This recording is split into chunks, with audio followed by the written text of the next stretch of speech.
नमस्कार, मेरा नाम हर्षवर्धन बघेल है और मैं department of watershed development and soil conservation में असिस्टेंट इंजीनियर के पद पर कार्यरत हूँ। अब हम एनीकट या पीसीडी के स्टेबिलिटी चेक्स की बात करेंगे, इस पर विस्तृत चर्चा करेंगे। तो एनीकट की स्टेबिलिटी चेक्स बेसिकली हमने हाइड्रोलॉजिक डिज़ाइन में पीक रेट ऑफ डाटा निकाले थे और उस डेटा को हमने हाइड्रोलिक डिज़ाइन में यूज़ किए थे कि हाइड्रोलिक डिज़ाइन में इस डेटा को हैंडल करने के लिए उसके डायमेंशन, उनकी हाइट, एप्रन और डिफरेंट कंपोनेंट की लेंथ और हाइट क्या होगी। ठीक है, अब स्टेबिलिटी चेक्स में हम ये देखेंगे कि उस डायमेंशंस जो हमने कैलकुलेट किए थे वो उस peak rate of run of को हैंडल करने के पश्चात स्टेबल है कि नहीं, वो डेटा, इनपुट डेटा उस सिस्टम में जाने के बाद में स्टेबल रहेगा कि नहीं। तो स्टेबिलिटी चेक्स 5 स्तर पे किया जाता है, 5 तरह के स्टेबिलिटी चेक्स किए जाते हैं और किसी भी एनीकट की डिज़ाइन फाइनलाइजेशन के पहले पाँचों स्तर की स्टेबिलिटी चेक्स को पास होना ज़रूरी होता है।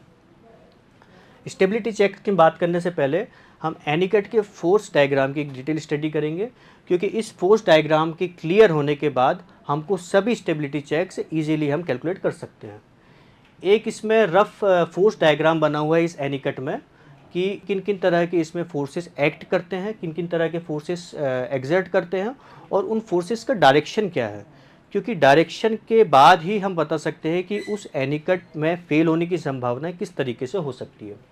तो हम इसको दो कैटेगरी में डिवाइड करेंगे, हॉरिजॉन्टल फोर्सेस और वर्टिकल फोर्सेस।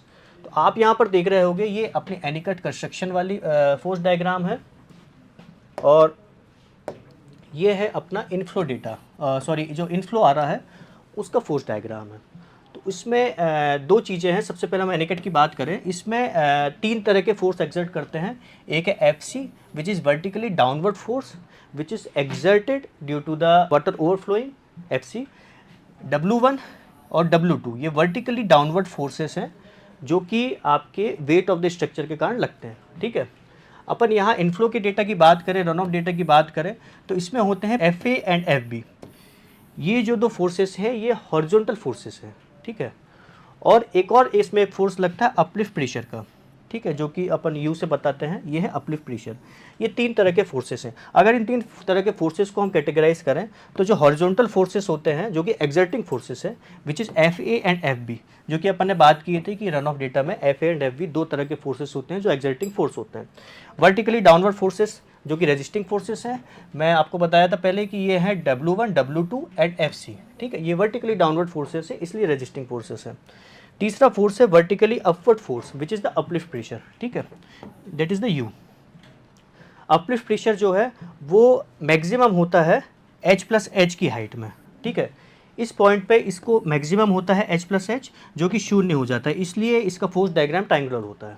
ठीक है, तो इसमें एक और चीज़ जानने वाली बात है कि जो अपने एक्सर्टिंग फोर्स हैं वो होते हैं FA एंड FB जो कि स्ट्रक्चर को फेल करते हैं। ठीक है, तो अपन इसमें दो कैटेगरी और बनाते हैं कि अगर इसमें अपन बात करें एक्सर्टिंग फोर्स होंगे अपने FA एंड FB। ठीक है, तीसरा फोर्स इसमें आता है अपलिफ्ट प्रेशर, क्योंकि अपलिफ्ट प्रेशर को भी हम एक्सर्टिंग कैटेगरी में रखते हैं। ठीक है, क्योंकि अपलिफ्ट प्रेशर भी अल्टीमेटली स्ट्रक्चर की स्टेबिलिटी में अफेक्ट करता है। सेकंड अपन कैटेगरी बनाते हैं, सेकंड कैटेगरी है रेजिस्टिंग फोर्सेस की। रेजिस्टिंग फोर्सेस अपने होते हैं तीन तरह के जो कि हैं W1 and W2 which is applying due to the weight of the structure, and FC which is exerting due to the flow over crest, जहाँ से वाटर ओवरटॉप कर रहा है ये वर्टिकली डाउनवर्ड फोर्स एक्सर्ट करता है।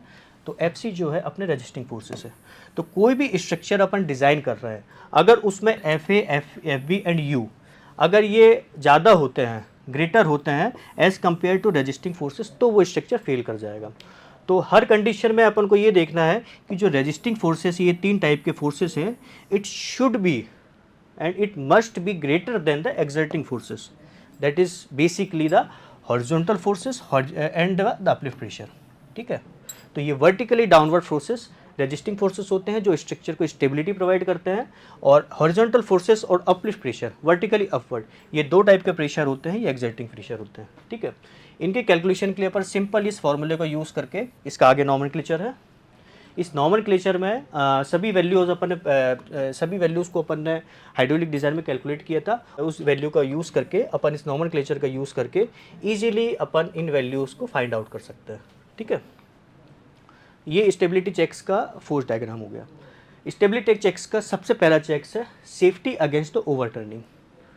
ओवरटर्निंग बेसिकली होता क्या है कि कोई भी स्ट्रक्चर उसमें जब भी फोर्सेस एक्सर्टिंग फोर्सेस ज़्यादा होते हैं रेजिस्टिंग फोर्सेस से, तो वो ओवरटर्न करने की कोशिश करता है, which is trying to overturn from the toe of the anicut. तो जब भी टो ऑफ द एनीकट से स्ट्रक्चर ओवरटर्निंग की कोशिश करता है तो उसको बोलते हैं अपन ओवरटर्निंग। ठीक है, इसकी सेफ्टी के लिए अपन को कैलकुलेट करना रहता है ओवरटर्निंग मूवमेंट और रिस्टोरिंग मूवमेंट। ठीक है, दो तरह के मूवमेंट होते हैं। Movement basically equal to the force multiply by the lever arm. ठीक है, तो रिस्टोरिंग मूवमेंट की अगर अपन बात करें, जैसे कि अपन ने बात किए थे, restoring movement is nothing but these are the resisting forces. तो रेस्टोरिंग मूवमेंट कैलकुलेट करने के लिए हमें इन तीन फोर्सेस को कैलकुलेट करना पड़ता है और इनका sum multiply by the distance from the resultant, that is basically the lever arm, वो हमको देता है रेस्टोरिंग मूवमेंट। ठीक है, देन इसमें अपन कैलकुलेट करेंगे overturning movement. Overturning movement that is the existing movement which is applying due to the existing forces. ठीक है, एक्सर्टिंग फोर्सेस। तो एक्सर्टिंग फोर्सेस हमने बात किए थे, होता है F A, F B and U. ठीक है, ये तीन फोर्सेस जो होते हैं एक्सर्टिंग फोर्सेस होते हैं। ठीक है, इस फोर्सेस से जो मूवमेंट बनता है वो आता है ओवरटर्निंग मूवमेंट। ठीक है, और जैसे कि हमने बात की थी कि उसकी स्टेबिलिटी के लिए उसके रेजिस्टिंग फोर्सेस ज़्यादा होना चाहिए, इसका मतलब है उसका रेस्टोरिंग मूवमेंट ज़्यादा होना चाहिए as compare to overturning movement. और कितना ज़्यादा होना चाहिए? 1.5 टाइम्स। ठीक है, तो रेस्टोरिंग मूवमेंट का सबसे पहले फॉर्मूला देखेंगे W1 इंटू x1। ठीक है, इस सेक्शन को अपन को एक मिनट,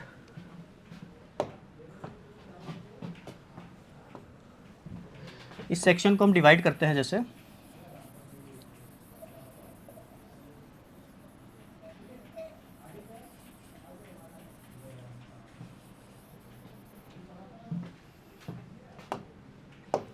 सबसे पहले इस सेक्शन को डिस्कस करते हैं अपन। तीन तरह के फोर्स बताया था मैंने आपको रेस्टोरिंग मूवमेंट के लिए, that is FC, W1 and W2। ठीक है, इस सेक्शन की अगर बात करें तो इसमें दो तरह के फोर्स डायग्राम बन रहे हैं, एक है रेक्टेंगुलर सेक्शन, एक है triangular section, and these are the rectangular section. ठीक है, तो बहुत सिंपल फॉर्मूला है रेस्टोरिंग मूवमेंट का, W1 which is the force जो अपन ने कैलकुलेट कर चुके हैं, multiply by the x1। x1 is nothing but the distance from the resultant. ठीक है, from the toe of the anicut. ठीक है, क्योंकि अपन टो ऑफ द एनीकट से कैलकुलेट रिजल्टेंट इसलिए कैलकुलेट कर रहे हैं क्योंकि टो से ही स्ट्रक्चर ओवरटर्न करने की कोशिश करता है। ठीक है, तो रिजल्टेंट का जो कैलकुलेशन है from the centre up to the toe which is the x1। ठीक है, देन सेकंड है downward forces FC, again multiply by the x1, this x1, and W2 multiplied by the 2BA minus upon 3.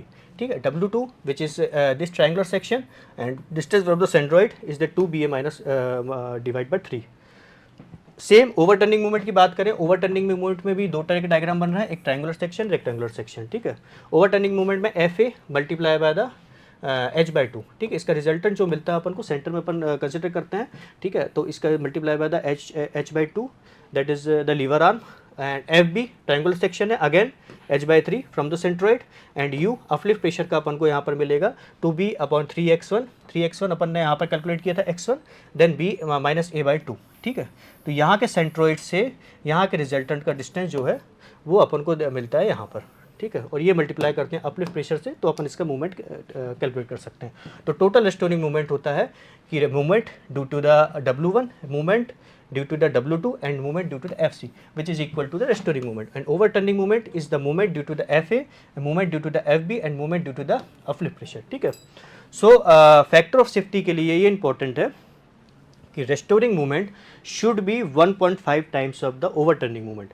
या अपन इसको फॉर्मूले की language में बात करें तो फैक्टर ऑफ सेफ्टी को इंट्रोड्यूस करें तो इनका जो रेशियो है summation of RM upon summation OM must be greater than 1.5 for the safety.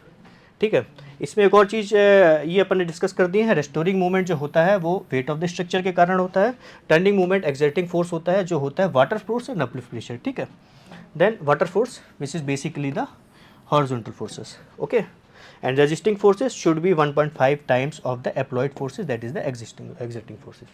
ठीक है, इसमें एक इंपॉर्टेंट बात ये है कि अगर कोई भी स्ट्रक्चर ओवरटर्निंग में फेल करता है तो प्रेफरेबली उसकी टॉप हेड वॉल की टॉप विड्थ या बॉटम विड्थ उसको बढ़ाना चाहिए, और प्रेफरेबली टॉप विड्थ को बढ़ाना चाहिए, जिससे क्या है कि वो ओवरटर्निंग के अगेंस्ट में काम करता है। ठीक है, तो स्टेबिलिटी चेक्स का दूसरा पॉइंट है safety against the sliding. Sliding के लिए स्ट्रक्चर तब फेल करता है जब उसमें जो टोटल हॉरिजॉन्टल फोर्सेस हैं वो हॉरिजॉन्टल फोर्सेस या एक्सर्टिंग फोर्सेस, उसके फ्रिक्शनल रेजिस्टेंस और उसके कोहेजन फोर्सेस। तो यहाँ पर एक नई टर्म्स आती हैं, एक तो अपने पास हो गया टोटल वर्टिकल फोर्सेस, ठीक है, एंड टोटल हॉरिजॉन्टल फोर्सेस। तो जो अपने पास एक्सर्टिंग फोर्सेस हैं, ठीक है, वो अपन को स्ट्रक्चर को इंस्टेबल करते हैं, और उसके फ्रिक्शनल रेजिस्टेंस और कोहेसिव फोर्सेस है, ये इसकी स्टेबिलिटी फोर्सेस हैं। ठीक है, तो इसमें दो टाइप की स्टडी करते हैं कि टोटल एग्जिटिंग फोर्सेस कितने हैं और टोटल अपने पास रेजिस्टिंग फोर्सेस कितने हैं, which is the frictional forces and the cohesive forces. ये फ्रिक्शनल फोर्स होता है, ये एनीकट के फाउंडेशन का फ्रिक्शनल फोर्सेस होते हैं, और कोहेसिव फोर्स होते हैं ये सॉइल, जो फाउंडेशन में सॉइल है प्लस जो एनीकट की फाउंडेशन है उसमें जो कोहेजन मिल रहा है वो जो फोर्स एग्जिट करता है। तो ये जो दोनों फोर्स हैं ये रेजिस्टिंग फोर्सेस में आते हैं। ठीक है, तो टोटल वर्टिकल फोर्सेस जो अपन को पता है W1 W2 plus FC which is resisting forces U, क्योंकि ये डायरेक्शन इसकी अपवर्ड है, इन दोनों की डायरेक्शन डाउनवर्ड है। ठीक है, तो टोटल अपने पास समीशन में मिल जाएगा total vertical forces. Total horizontal forces FA plus FB, ठीक है, जो कि अपने एक्सर्टिंग फोर्सेस है। तो इसका फॉर्मूला फैक्टर ऑफ सेफ्टी का है कि total resisting forces upon the sliding forces is equal to mu multiplied by the summation of V, that is the summation of the vertical forces plus CH into A। ठीक है, तो यहाँ पर mu और CH क्यों आ रहा है, क्योंकि ये रेजिस्टिंग फोर्सेस हैं जो कि अपने को स्ट्रक्चर को स्टेबिलिटी प्रोवाइड कर रहे हैं। ठीक है, तो ये दोनों इनकॉर्पोरेट करते हैं रेजिस्टिंग फोर्सेस के लिए। ठीक है, P है टोटल अपने पास स्लाइडिंग फोर्सेस जो कि बेसिकली उसके टोटल एक्सर्टिंग फोर्सेस हैं, and it should be greater than the 1.3। तो अगेन इसमें वही टर्म्स आ गई है कि जो रेजिस्टिंग फोर्सेस हैं वो 1.3 टाइम्स होना चाहिए एक्सर्टिंग फोर्सेस के।